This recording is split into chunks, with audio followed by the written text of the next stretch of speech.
I think it really is about re-energizing yourself and know that there are people out there doing similar types of work as you, that they are engaged in the fight of undoing institutional racism, that they are representing their higher ed colleagues and trying to get their voices heard and bringing a voice that's not often heard on campuses to the forefront. And you know, if people are doing that type of work in their communities and their higher ed institutions, this is the place they should be so that they can continue those conversations in a safe place with people who are doing similar types of work. So in Montana, we have what's called Indian Education for All. So it is a statewide movement really about including American Indians and tribal voices in content areas across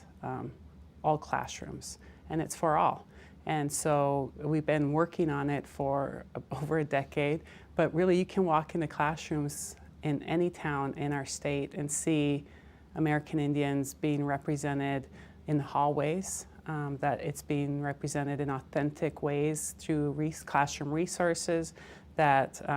student voices are being heard, and that there's this more sense of belonging for American Indian students in the classrooms. And so it's very powerful of, you know, one form of ethnic studies in our state, American Indians,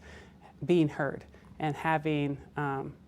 valid, authentic, truthful conversations about not just historical kinds of issues, but up to date and contemporary, and talking about tribal governments and relationships. And what gets me excited about watching that movement grow,